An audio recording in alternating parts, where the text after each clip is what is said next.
Hi friends, எல்லாருக்கும் வணக்கம். So இன்றைக்கி இந்த வீடியோவில் லாஸ்ட்டாக நடந்த டிஎன்பிஎஸ்சி எக்ஸாமில் நமக்கு ஒரு கொஷின் கேட்டிருந்தாங்க. அது ப்ளஸ் அன்றுன்னு ஒரு கொஷின் கேட்டிருந்தாங்க. நம்மள நிறைய பேருக்கு அதுக்கு ஆன்சர் தெரியல.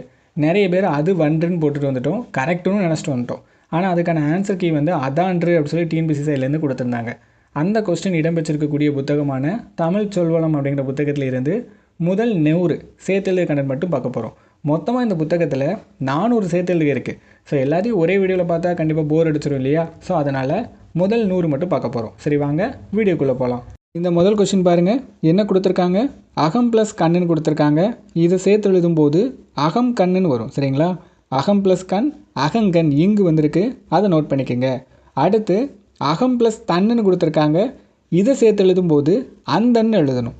அகம் ப்ளஸ் தன்னுன்னா அந்தன்னு வரும். அதுக்கப்புறம் அகம் ப்ளஸ் சிறைன்னு கொடுத்துருக்காங்க. ஸோ இதை எப்படி சேர்த்து எழுதுவீங்க அப்படின்னா அஞ்சுரைன்னு வர எழுதணும். இஞ்சு வரும், அதை நோட் பண்ணி வச்சுக்கோங்க, கண்டிப்பாக கேட்பாங்க.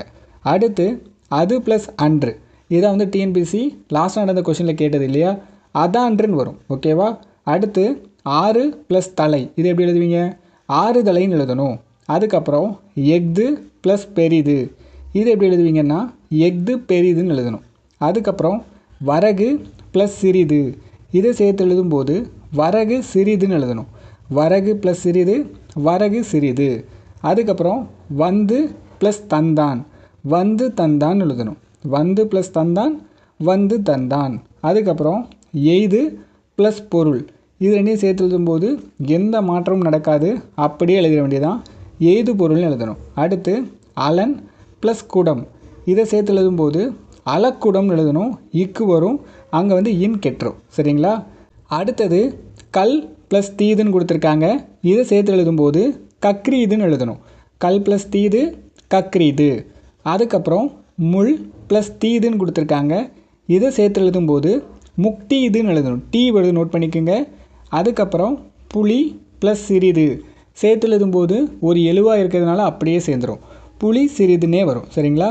அடுத்து மார்கழி ப்ளஸ் திங்கள்னு கொடுத்துருக்காங்க.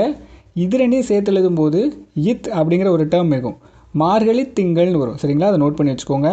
அடுத்து கடி ப்ளஸ் கமலம் கொடுத்துருக்காங்க. இதை ரெண்டாக சேர்த்து எழுதலாம்.